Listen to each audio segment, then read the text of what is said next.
Welcome back to Her Tell. Okay, we haven't talked to Alex in a while, but we are thrilled to get him back. I need a flow chart for this, buddy. You're born in England, have the English accent, but you grew up in Greece, and now you're in Brussels. You're all over the place, my friend. Alex Petropolous, how are you, sir? I'm doing very, very well. You don't need your flow chart. You got it well there. Born in England, grew up in Greece, studied in England, moved back to Greece, and now in Brussels. Yeah, I'm doing great. It's great to be back on the show. A man of the world. Awesome to talk to you. He does a lot of policy stuff, a lot of AI stuff.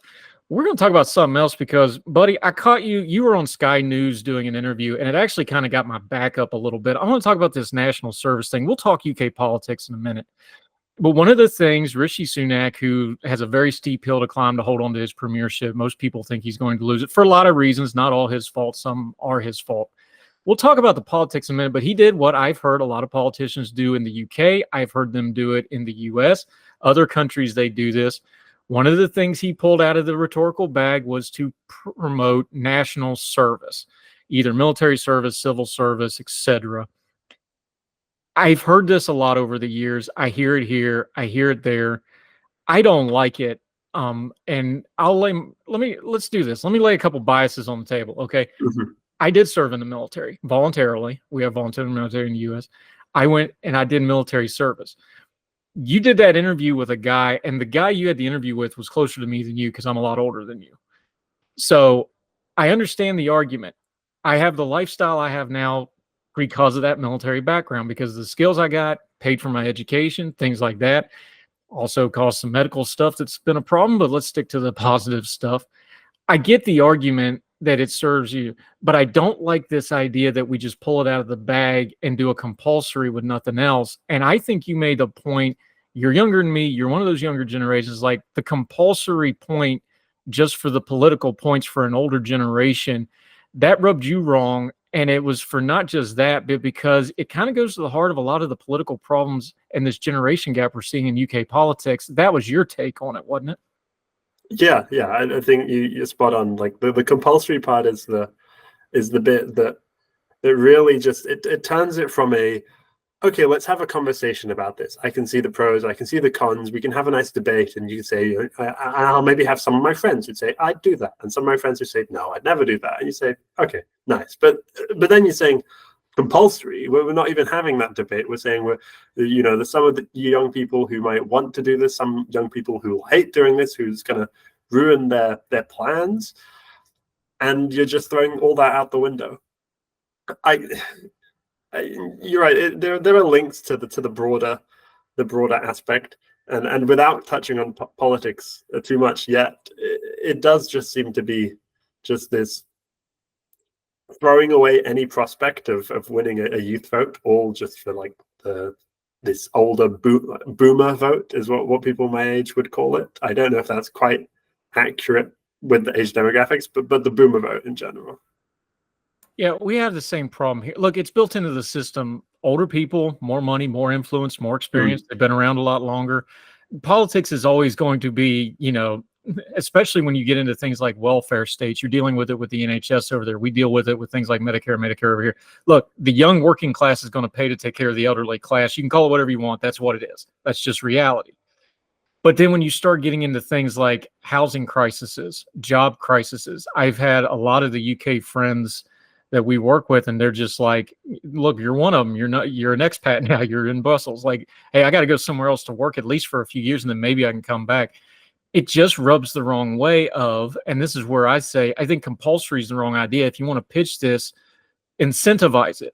Okay, well, I know it's a different system in the UK, but for the US, like, okay, do national service, either civil and or military, and you get educational benefits, or you get a leg up on federal jobs, or you get whatever, incentivize. The compulsion for compulsion's sake is where I just think it's a talking point, and I frankly find it to be a bit of an insulting one. Yeah, insulting is definitely a word I'd use as well.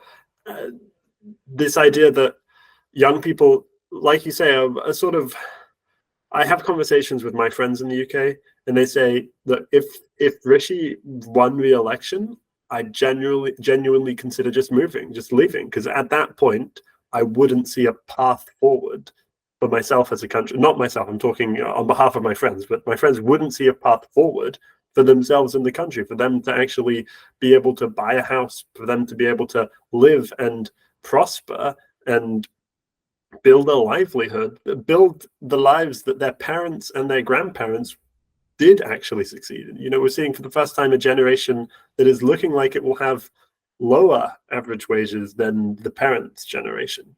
That's breaking the social contract. For the longest time, it has been the deal that, okay, where the younger generation is going to pay for the older generations, but we're also going to have a bit of a better time. We're going to have slightly higher wages. We're going to have slightly better services. We're going to have an easier time at the very least. And that's now no longer the case. And so it does seem to be the case that more and more has sort of just been thrown on and less is being given in return. And, there has to be this give and this take. Like you say, we have to do our part to create a functioning society where everyone chips in their bit. But that means us, like young people, getting something in return as well, which in the UK, it's been few and far between. Yeah, Alex Petropolous joining us. There's a practical side of this that I don't like the argument. Look, I was in the military active duty for over 12 years before I couldn't do it anymore. A 1 year of military service is not very helpful to the military because, you're going to spend 8 to 12 weeks in basic training. It's going to take you 2 to 3 months to learn whatever your skill set for your career field or job classification is. You're really only going to get about 4 or 5 months of service out of somebody. And that's an extreme amount of investment into somebody from the military's point of view that they're not going to keep. And I understand they'll go into a reserve kind of thing you can pull, but that's a different thing. Practically speaking, I don't like that. And the UK has a recruitment crisis, and the US has a recruitment crisis. And recruiting crises are not magic, and they're not a mystery. When the economy's good, and I know inflation's high, but the unemployment's really, really low. Usually unemployment and recruiting go hand in hand. And we're coming off where foreign policy is a mess. We're coming off a long stage of, foreign wars, whatever you think of them, that has bittered people, and they don't trust their governments with the military going overseas right now, some for good reason, some for bad reason, but that just is what it is. Those are the two factors that affect it. Neither one of those things is going to help military recruitment if you start doing compulsory, where you get people that don't really want to be there. They're only going to be there for a cup of coffee and leave. This seems like another example of a rhetorical policy that would actually have really bad ripple effects. And I know it because I've done training in the military. Like, hey, if you don't have somebody that's invested, if you're going to keep a couple of years, you're not doing the military any good. You're not doing the country any good. Frankly, you're not doing that individual any good because they're not going to get the benefits of service anyway. Yeah, I agree. And, this is actually an example where my Greek background actually gives me some insight, because Greece has mandatory national service, meaning so all men over the age of 18 currently have to spend a year in the armed forces for training. The main reason the government will say you do that is because they're afraid of Turkey. They want to boost the defenses.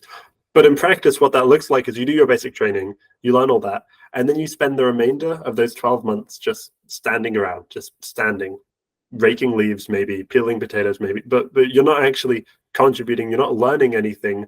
You're just standing. You're just literally just standing about, waiting for the time to pass, being a drain on the public finances because you are being paid to do that, but at the same time not realistically making the country more secure and stronger, not realistically benefiting yourself and learning things that you can take with you somewhere else. So it really just is seen as a lose-lose, and seen by a lot of my Greek friends as a waste of time. They try to avoid at all costs. And I think that I wouldn't be surprised if a UK version of this looked similarly, if it was, haphazardly organized. They sort of say, we're going to do national service. This will be great. Put them in the army. That doesn't inspire confidence. And like you say, you have to really approach this from a very strategic point of view. We say, okay, what are the sort of people we want to be trying to bring into the military? How do we get them? How do we make it an attractive institution for them? This is the complete other end of the spectrum is what we're going for, which is, just throw them all in and it'll fix the problem. Yeah, and this goes back to, from my own experience a little bit. you're going to end up with a caste system military where those folks, there's going to be a whole section of the military just designed to shuffle those folks and pipeline them through and get them out. That's completely separate from everything else going on, because the military is going to see it as a waste of their time, because it's mostly a waste of their time. Even if you do end up retaining 2, 3, 4, 5%, it's going to be a low number. That one of the things came up in that interview you did with Sky News. We're going to link to it in the show stack notes. Watch the whole thing. Alex did a really good job on that, even though you were getting ganged up on by both of them. I felt in a little bit. One thing they did what they always do, and I don't want to call the gentleman out because this is a very mainstream view he has. I'm not picking on him here. He's just representative of it. He brings up the other countries. You mentioned Greece has compulsory national service. He brought up the Nordic countries. I don't know why we always go to the Nordic countries for healthcare and systems. Here's my problem with that. Greece is like 10 million people. Most of the Nordic countries are 6 million, 8 million, 9 million populations. The UK is 66 million people and much, much more diverse than the Nordic countries, which are very homogenous and very culturally adapt. The US is 330 million and extremely diverse. When you're talking about national service and military service and compulsory service, it's a different beast. Look, things that are different are not the same. When you're a very small country with a very small population relatively, and all the population is very demographically the same, nationalistically the same, that's a different beast than a diversified. And people will go, well, it'll make them that. No, it won't. There's no data on that. And I think you'd be better off pushing an incentivized military service and an incentivized civil service. You know, the UK and the US both have major immigration issues right now. Maybe you loop some civil service into that. One thing that drives me nuts in the US is just because you do military service, you still got to get in the back of the line for immigration. That's ridiculous. Certain country, things like this, and I'm just spitballing it, start incentivizing things for these bigger countries like the UK, like the US, which is multitudes bigger, and start having some incentivization instead of just pointing to these other countries and going, well, why don't we do it like that? And it's like, well, because we're not Denmark. We love Denmark. UK ain't Denmark. Very different thing. No, UK ain't Denmark is a very, very well put. Yeah, and I mean, there's so many different ways that these countries differ. The Greece and the South Korea example, I think, and the Finland example, those are like small countries that are next to really big, aggressive countries. The UK is not that. The Nordics example is these are Scandinavian countries maybe that have really high tax burdens and, like you say, very homogenous. The UK isn't that. And within the UK, what it means to be British is very different in one part of the country to the other part of the country. And I don't think that's necessarily a bad thing. And I think that, if you want to try and create this national sense of identity, good. But like I said, the data doesn't show that. In fact, there's some data that shows that the last round of people who did national service, this was like 60 years ago, the people who ended up doing this, they had less confidence in national institutions after doing it than the people who didn't. National service actually made them less enthusiastic about the British government, about these great national institutions. And so even at that argument, the base fundamental level that everyone is saying we should do this for, it falls apart. Yeah, I will assure you from experience that nothing will change your view of bureaucracy as being part of that bureaucracy. And the military is a bureaucracy. It's just, you have your uniforms and other things, but it's still part of the government bureaucracy.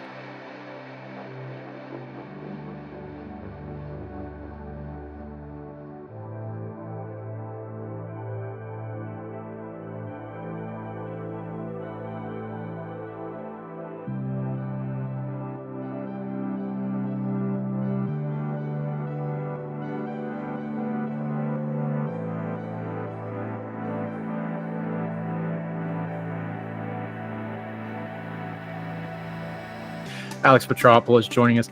I think there's really something, I think you're onto it when you were talking about how this is indicative of the youth gap that we're currently seeing.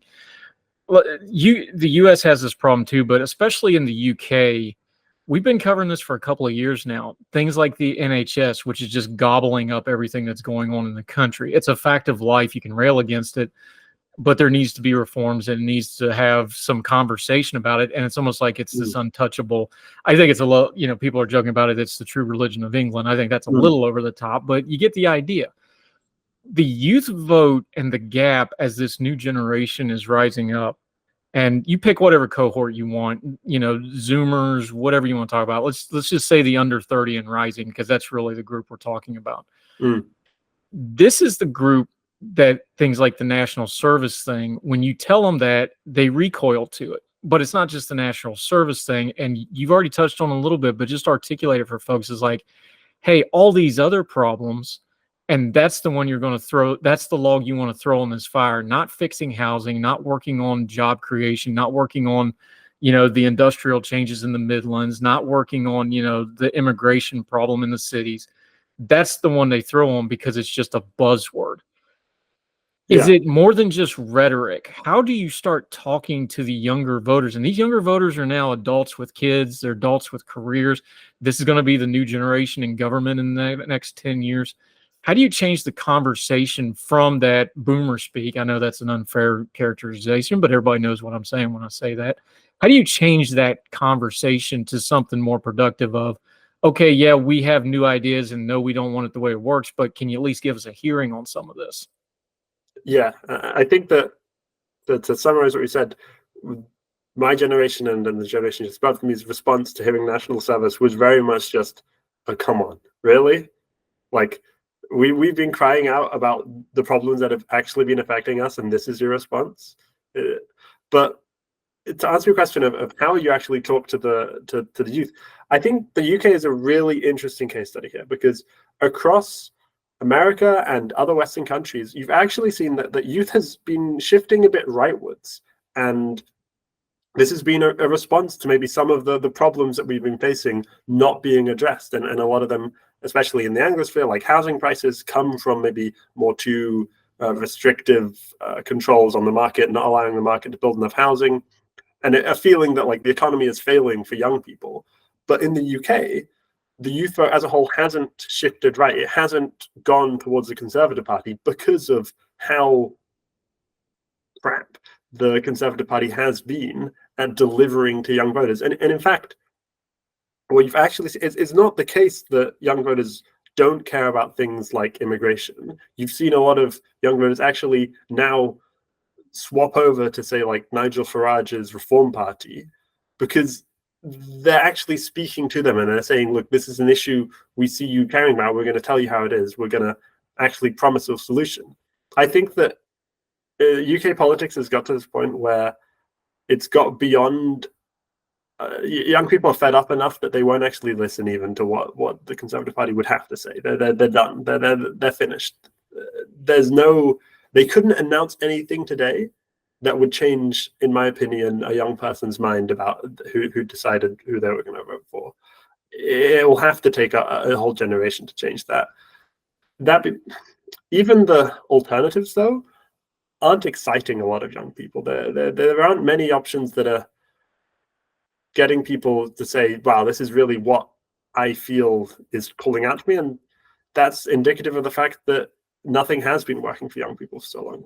So to really summarize that for you, the only way we can actually change the way we talk to young people is to actually just deliver something to them, give something to them, show them something that will actually improve their lives meaningfully, and then they'll start listening. Yeah. And Rishi Sunak backpacking on the overnight train is not that thing, right? Just to be clear. I'm a big fan of trains, so don't take this as anti-train sentiment. But him being on a train is definitely not the thing that we need. It's about results. Young people have stopped listening to anything that the Conservative Party is telling them, and in order to start listening again, they will have to see results. Yeah, Alex Petropolous joining us. This is a good way to get into the UK election that's coming up, though, because earlier I said some of this is Sunak's fault, some of it's not. Let's start with what's not his fault. You just mentioned it. The folks that are 20 years, your cohort, 20 to 25, the Conservatives have been in power, for the American audience, Canadian audience, basically your entire living memory. The Conservatives have been in power for 14 years. There's just inertia involved here. We've been talking about it for 2 or 3 years in the UK. Like, look, it's just inertia. You can't stay on top forever. It's going to stop at some point. And we've talked about it before. Brexit kind of gave them an artificial extension on what would have been their normal cycle of being in power. So they got some extra, and then you got the Boris stuff. You got that real outlier election where they got this massive majority, and you see what happened. They didn't know what to do with it. It fell apart really quickly, and now it's a mess. That's a good way to explain to the international audience the basic core of this election, right? Because you just expressed it.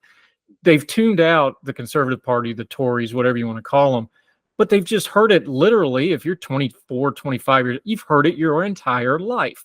So that's all you know. So you want to just go, well, let's just give the other guy a chance. A lot of politics just breaks down to that. We talk about partisanships and policy and stuff.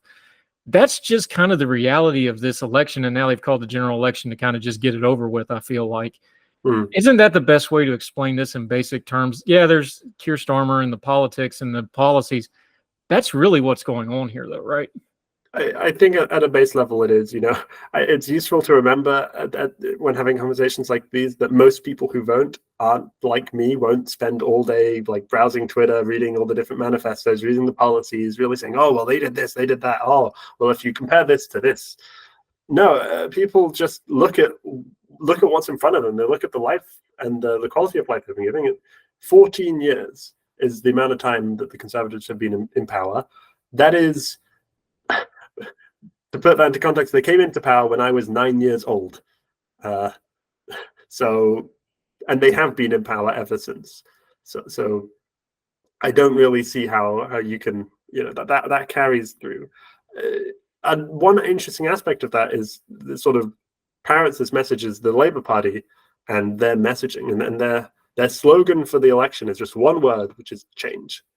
And I think that really succinctly summarizes what they think the British public want to hear, which is, we want something different. It's about time. You have voters who voted for the Conservative Party in the last election who are now saying, yeah, I voted for them, but we need something else now.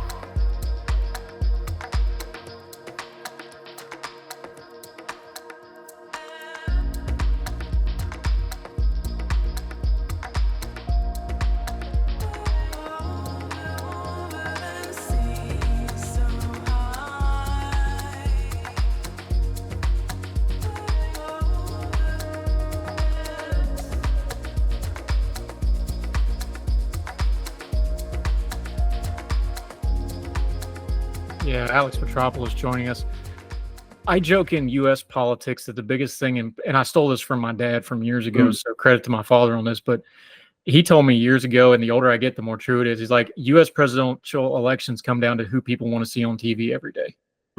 That's like the biggest, like you can talk about politics. I don't know if the UK is that bad, but you talked about change. You talked about people wanting a change. There was a lot of chaos, especially you do the Boris Liz trust and that sort of thing. To his credit, Rishi's at least been steady he's had a lot of fobbles, vocally, but there hasn't been chaos and scandal at least. So you can give him that much. When they look at Keir Starmer, I'm not a subject, so I don't have to do that. With all due respect to the man, they probably hear steady. He sounds like a normal politician. He sounds safe enough. Probably not super exciting, though. I've asked our other UK contributors about this, and they all kind of give me a different answer, so I'm curious. Yours is like, they want change, and all due respect to Keir Starmer, there's not a lot of institutional change he's going to be able to deliver, especially depending on how big this majority is going to be, and now he's got a little bit of infighting that's kind of questioning that. You're going to have the reform stuff that's going to bleed some votes. So we don't know how big this majority is going to be, but just institutionally, there's not going to be big sweeping change after this election. Even though, UK usually give your prime minister 1 or 2 parliaments, they're not going to throw him out in 2 years. Is that a factor here too? Is like, okay, we want change. Change is a great slogan, but kind of deep down, people know there's not going to be big sweeping change coming, even if they change out the government, right? Yeah, and I think that the British public are expecting things to get better a lot quicker than they actually will. Like they'll give Starmer a bit of time to fix things, and then they'll see things won't fix themselves, and then they'll be like, "Hey, bro, what is this?" And that's just the reality of how bad things have got and how so many of the problems have gone ignored for so long that you need to actually really almost rip a few things out and replace them. Now, if you want my personal take on this, I align quite strongly with where Starmer has placed himself politically, and I'm optimistic. I'm hopeful. I want him to make systemic large form reforms. I want him to make those big changes, and he's been teetering back and forth of saying one positive thing that's hints that he might do that, and then also not. And it's in the air whether or not he will be this sort of government that comes in and just sort of tries to stabilize things, or a government that comes in and really tries to shake things up, do the actual massive reforms that are necessary in order to put things back on track. We've had some polling come out even over the past couple days that hint towards what would be a monumental landslide victory from him. I think in those scenarios where you see these 450 seat election wins in a parliament that only has 650 seats in total, these are approaching supermajority sizes. In those scenarios, you could see this sort of real large-scale reform. It comes down to what the minutiae of the election results are. Yeah, Alex Petropolous joining us. Okay, we are bad at this when we're doing talking heading like we're doing now. We well, it's going to be an election about the economy, or it's going to be the election about immigration. Well, that's nice, except those are really big terms that cover, you've got a lot of economic background. That covers a real wide swath of stuff. There's different economics. There's personal economics, housing, food prices, jobs. Those are the normal people. That's the economics they care about. They don't really care about, things like GDP and inflation rates. They care about gas prices, food prices. Do I have a job? Is my job paying me enough to live? That's how those people live. The UK's got a bit of an good UK term, little wonky economy right now. Like, some of the US has got this too, so I'm not picking on, some of the fundamentals are pretty good, but there's some problems going on. There's been a reset. There's some debate about whether there's an actual recession or not. Give us the economic landscape in practical, everyday terms for, whatever the average voter in the UK is, because we hear the terms, we hear how are people actually feeling, though? And we're guilty of it, too. We did it. Well, housing crisis. Well, that doesn't really tell you what's going on, right? Give folks the ground, because, the economy is going to be a huge part of not so much the election, because we know there's going to be a massive win for labor here, but how they affect the economy going forward is definitely going to be like, do they keep their majority? Are they going to have a mandate going forward? How much of a rope do they get? That's all based on pretty much how the economy does, right? Yeah. So inflation, people are still feeling inflation, and they still feel like their real wages have gone down in comparison to how prices have gone up. And to be honest, they sort of have gone down in relation to how prices have gone up. More importantly, we've sort of just seen stagnation, no growth. And so that's come alongside more spending. And so what you're going to see over the next few years is they're going to have to raise taxes. Everyone's saying we won't raise taxes. The problems are too big. They're too systemic. If they're a serious government, they will have to raise taxes in order to fix the problems. They've been put in that situation by the Conservatives. That will hurt people. I think that the British public don't realize quite the fact that things are going to get a bit worse before they get better. So people are going to have spending sort of cut a bit, or else see meaningful shrinking of certain services. Housing prices wise, in the core cities where people want to get the jobs, London, Cambridge, Oxford, they're eye-wateringly high. The house price, the point is that we keep talking about this crisis, and it's easy to think, like when we say, oh, housing crisis, each year, the problem is the same problem each year. It's getting worse each year. The UK is underbuilding houses each year. So not only are house prices expensive this year, they're going to keep getting even more expensive. They're going to keep getting even more unaffordable. So we're not even stabilized. We're not even solving the problem. The problem's actively getting worse as we speak.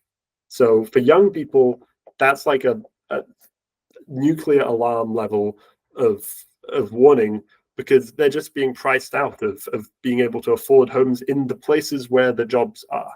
And so when that happens, people say, well, you're sort of creating a two-system economy where the people who are already in the city, they can have nice jobs. The people who aren't, you're just saying, Yeah, Alex Petropolous joining us.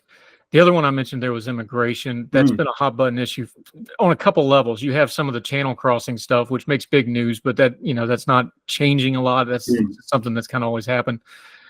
Underneath a lot of this, and we talked about, the political malaise where people get frustrated. The UK hasn't had a lot of extremism in its politics, domestic politics a lot, but you're starting to see some signs of it, and some of it's poking out in this immigration debate because for the first time in these by-elections, you're starting to see some sectarian voting. You're seeing some nationalism, anti-immigration stuff that's getting kind of ugly. You've got things like this that are getting driven.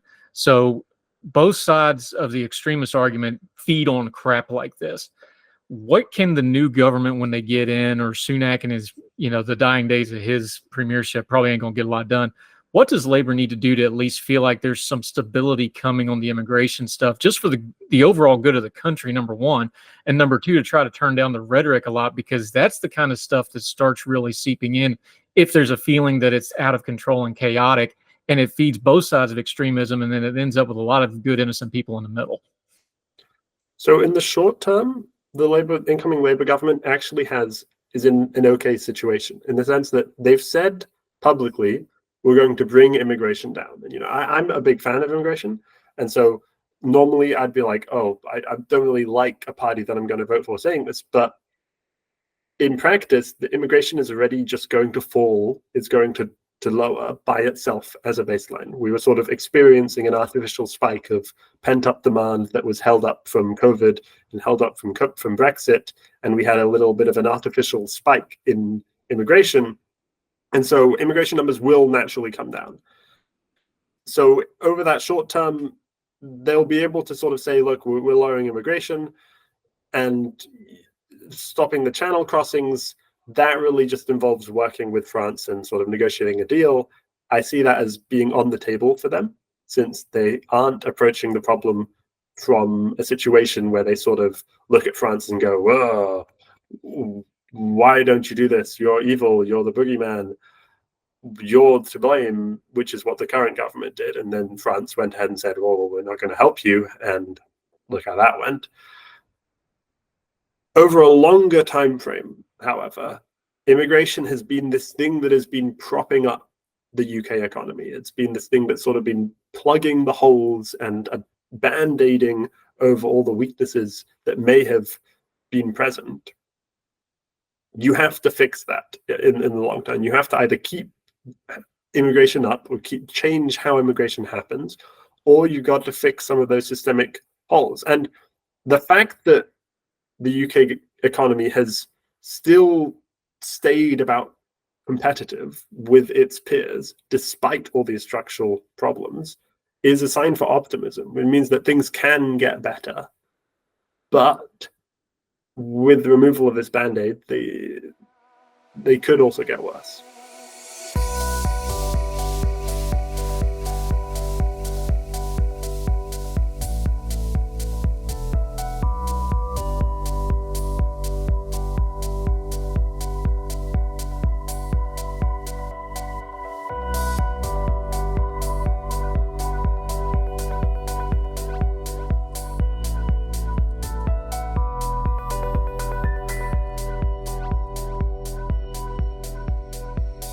Yeah, Alex Petropolous joining us. Okay, for the outside audience like us in America watching, as this campaign goes forward into the general election in July, what's a couple things to watch for? Because again, we expect Labor to win and probably win handily, but there's some underneath stuff here. Starmer spent the last week kind of putting out fires in his own in his own Labor Party over some internal beefing. We'll call it that, without getting too much in the weeds. I think that's a fair way to describe it. Success can have its own problems, right? If a landslide victory is coming, people start angling for power. They think they're going to get what they want. There's some danger there, even in winning. Give us a couple things to kind of be parsing through on the headlines of, yeah, they're winning, they're strong, they're united, they're going to roll into this thing in good shape, or yeah, they won big, but it looks like the ship's a little more rickety than it maybe should be. Give us a couple things to be watching for here. So a few things to look at. One is, like you said, the Labour Party has sort of purged the radical left wing. It sort of homogenized the party, and most of the party are Starmer loyalists. Now, what that means is when 400 or so Starmer loyalists all get elected, you're going to have lots of MPs who are loyal, ambitious, and driven to do well. You can't give all of them jobs. You've got too many MPs to give jobs to now. You can't reward that loyalty anymore. So you might start to see some of these ambitious MPs taking pot shots at the government saying, I think I could do this better than you, because frankly, you've got so many of them that there just aren't enough jobs to go around. So that's one aspect to look at. Another, look at Reform UK. Look at this anti-establishment party. I don't want to say far right, because I don't think it's a far right party as much as it's an anti-establishment party that's appeared to the right of the Conservative Party. Look at how well they might do, because they will actually look to win some seats. And so that could change the landscape of British politics, because that really leads to the third most important thing to look at is look at what the Conservative Party looks like after the election. Because it's now plausible, I won't say it's likely, but it's plausible that the Conservative Party implodes after the election. They could be heading for numbers that would see them almost split in two, split in between this more moderate centre-right faction and this more anti-establishment, far-right, right-leaning, anti-immigration, culture war-esque part of the party. And these two sides of the party absolutely hate each other. They think that the other side of the party is the reason why they're not winning. And if they catastrophically crumble in the election, you could very much see half the party suddenly saying, that's it, I'm swapping to Reform. The other half of the party saying, we're leaving, we're starting our own new party, and the Conservative Party no longer looking what it looked like. And that's something that David Cameron tried to prevent when he called the Brexit referendum. When he called the Brexit referendum in 2015, 2016, he was trying to unify his party. He was trying to prevent this schism within it between the ones who wanted to leave Europe and the ones who wanted to stay in Europe. And it might be the case that he didn't end up preventing this from happening. He just delayed the inevitable by about 9 years. Yeah, Alex Petropolous, you just brought it up, so let's rehash it because I mentioned it earlier, but it's a good part of this is how the parliamentary system works in the UK. But Boris Johnson won that massive victory, red wall, all that mess. But it was an artificially big coalition of the party, which was artificial, and there was no way it was going to hold together, and you weren't going to keep that. And that led directly to the mess we have right now. Labor has a danger of that happening where you get an artificially inflated because, all the things we've already talked about, the inertia of the time, people are getting frustrated, that sort of thing. At the same time that that's happening, you're going to have the Conservative Party and the Tories go into this distilling process where they're going to remake who they are. And with this pressure on their right wing from Reform, even if Reform doesn't win any seats or only wins one or two, which is probably kind of how it looks, there's going to be that debate of, do we go more to the right to head that off so we're not bleeding people to them, but then we're leaving more door open for Labor to pick even more people off.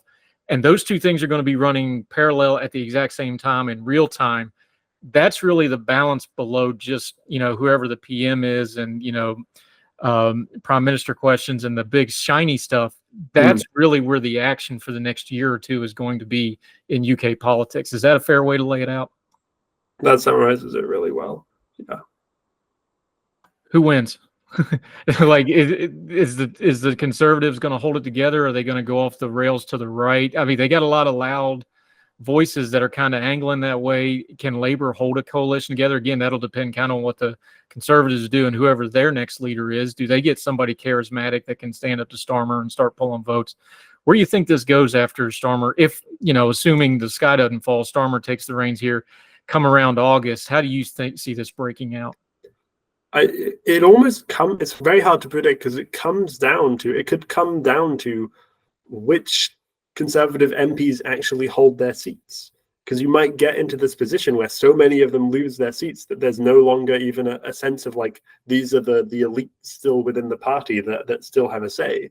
And so what you've seen is that the Conservative Party have been selecting some really key core members of both MPs, but also civil servants, policy directors, strategists, and they've been putting them into these safe seats.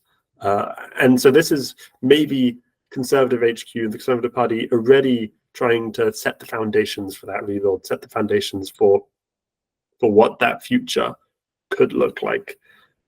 I think that if we look at history, when this sort of stuff happens, parties freak out and they shift even further to the right, and they secure like a second term for Labour. So I could see that very much happening. I think that's pretty much what happened in France with Macron and his party. They secured this massive majority, and then the opposition freaked out and moved even further right, and they then secured a second massive majority.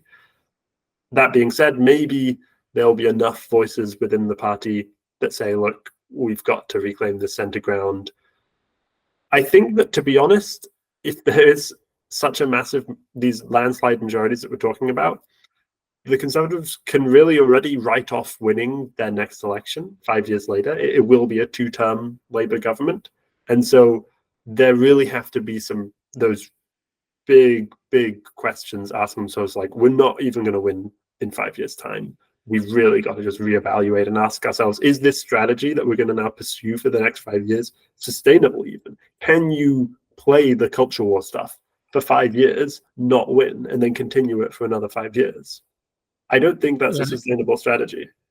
Yeah, and it's important to note here, traditionally in UK politics, you get that second term for a government. They almost always get at least a second term of government, just traditionally. But a lot can happen in 5 years. Look how much has happened in the last 5 years, because, we're 5-6 years past Brexit now, so who knows? All right, I'm compelled to ask you. I don't really want to. You brought up Reform Party, though, but Nigel Farage is now going to stand for election. Is the 8th time the charge. I know a mutual friend of ours was joking. He's like, I almost hope he gets in Parliament because he'll have less time to bug us and we have to write about him because he can do whatever he wants on media right now. But 8th time to charge, do you think he actually has a chance of finally making it into Parliament, or is this going to be another exercise in failure theater that he'll use to go right back into media? I think he'll get in, to be honest. I think that he wouldn't be running if he didn't think he'd get in. He's always thought that he's had a chance, but this time I think will be different. The things are looking so bad for the Tories that he may not have a shot. And I'm almost interested to see what a parliament with that could look like, because he will say the things about immigration that I completely disagree with him about. But beyond that, he does also have some interesting views. He's for reforming British politics in general and fixing the voting system away from this first past the post system that would give Labour this massive majority. And so you might even see this weird situation where you have a debate happening in Parliament where the Lib Dems, these the Liberal Party, are saying, we think you should fix the voting system, do proportional representation. Labour is on the other side saying, no, we need to keep things stable, we need first past the post. And then you've got Nigel Farage somehow on the same side as the Lib Dems. I think that would be amusing, to say the least. It'll be entertaining if nothing else. Never a dull moment in UK politics. Alex Petropolous, love chatting with you. Let folks know where they can keep up with you and what you got going on. We've already talked about a few things. I'm going to have you back on here in a couple of weeks, hopefully. Let folks know how they follow you until we get you back on Heard Tell again, my friend, whether you're in Brussels or England or wherever you may roam. Twitter is the place where I'm most of the time. Twitter.com/AlexTPet. Tweeting about politics, tweeting a lot about this election. Honestly, there's never a dull moment. Every day has been a blessing on my timeline with just seeing what they could possibly come up with this time. I was so excited for this election, so anticipating it so much, and it has delivered so much more than I could have hoped for in terms of entertainment value. I don't know, man. You haven't even convicted one of your main candidates yet. I mean, you're kind of boring over there. Like, we are 100% covering y'all, so we don't have to look at our own mess. I'm not even going to pretend we're not. Touche. How much of that's bleeding over? Just out of curiosity, I know the conviction thing, because I was getting media requests from Canada and UK on wanting do some talking head when the conviction came down. But how much of that actually broke through the news media over there? Especially now that you're in Brussels, which is more mainland Europe. And for folks that don't know, UK media and European media are two very different beasts, even though they overlap and they watch each other. How did it play over there? Yeah, because UK media is almost looking for the American audience, but it definitely broke through. The conviction really broke through. I was getting messages from my friends. I got a message saying like convicted with no context. I was like, what? Are you arrested? Like, you can't just send me the message convicted with no context. I don't have news alerts on my phone. I was momentarily concerned, but all my friends were talking about this. All the media was talking about it.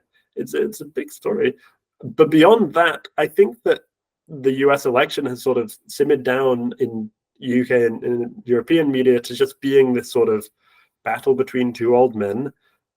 We don't know which way it will go, and it's a bit boring, and we'd prefer boring in the sense that we'd prefer if there were some other candidates to talk about, which maybe some parallels between the US narratives as well.